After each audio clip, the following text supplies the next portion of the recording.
Hello everyone, this is Crota giving you a shoutcast in Game 2 in a best... Actually, I don't know if it's a best of 3, best of 5, or whatever, or if I'm even casting these games in order. But yes, this is Game 2 in a series, TLO spawning as the red Terran player on the 3 o'clock position, meanwhile Socke spawning as the yellow Protoss at the 12 o'clock position. Unfortunately this time, this is patch 136, so Socke is on the right side according to this, and TLO is on the left side according to this, even though that is not the case.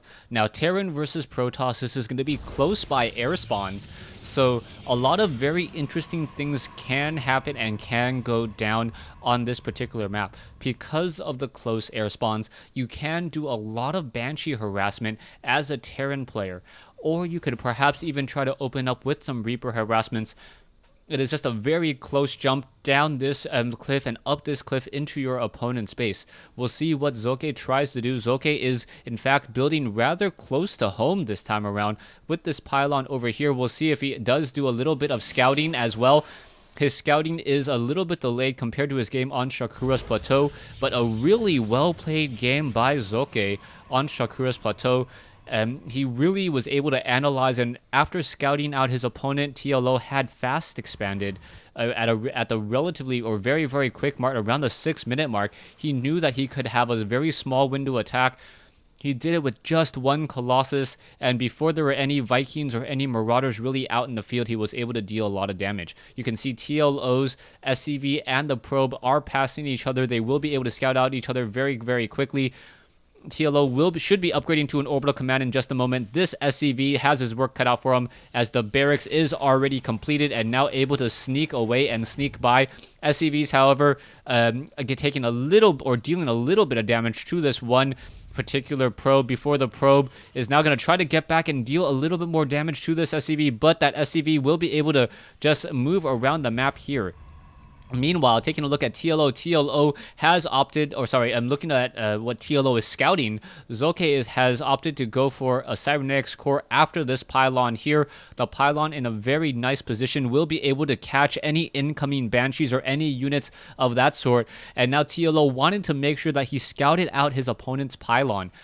By knowing where your opponent's pylons are, as a Terran player, you know where to scanner sweep, and you know where to scout out with a factory if you do in fact need to scout with the factory. By having this SCV keep track of the very, very early pylons, he knows when his opponent will most likely, or know where his opponents will most likely try to hide any tech. There is one Zealot now coming down. You can see that this is a very similar build as to what happened earlier. There is one Marauder as well. No concussive shell, as we are getting another barracks. There are only 2 SCVs on gas right now, as the Marines are going to be trying to fight back against this one Zealot, and this is going to be a very, very difficult proposition, as the one Zealot, oh now the Marines are being split all the way around, and nicely done, as the Marine continue to get a little bit more damage onto that Zealot.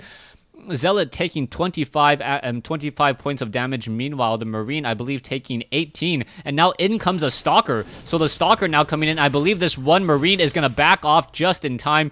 The Stalker, however, dealing a little bit more damage both to the Marine and this one Marine, as well as the shields are going to naturally regenerate. This Socke most likely wants to activate this Onaga Watchtower. Not quite sure why he hasn't at this time, as the Marauders and the Marines are once again pushing out in addition to a Reaper.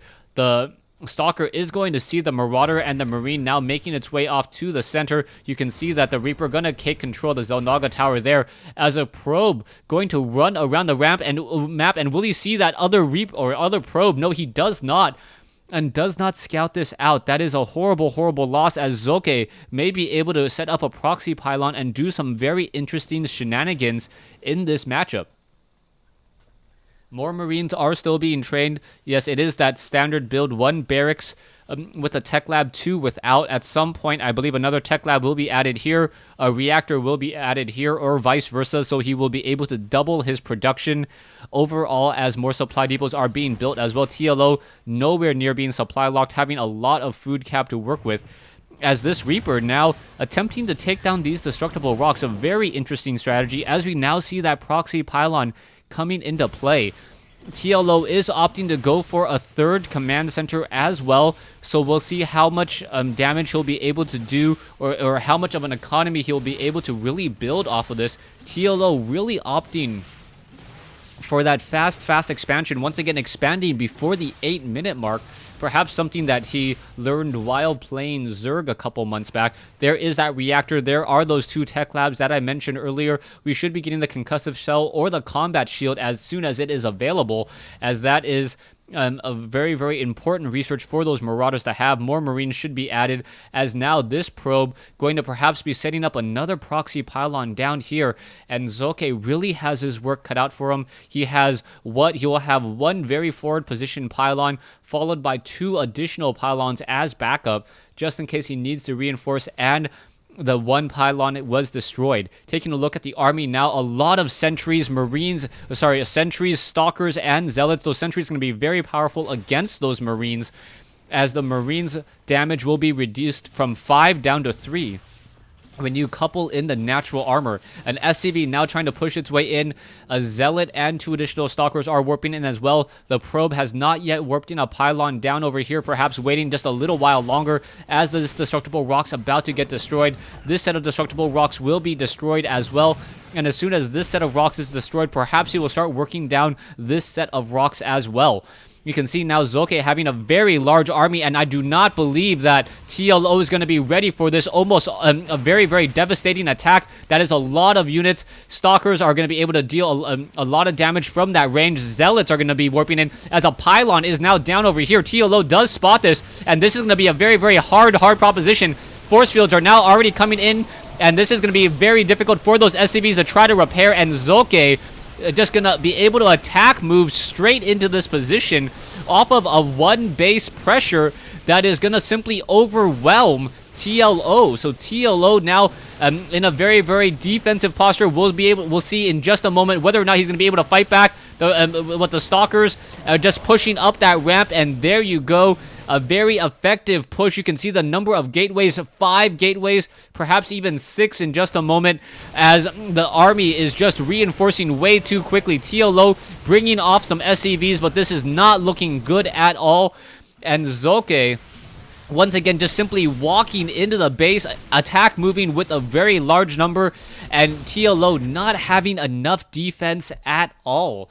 So TLO losing game 2 in this set. Stay tuned for game 3. Thanks for watching. Thanks for listening.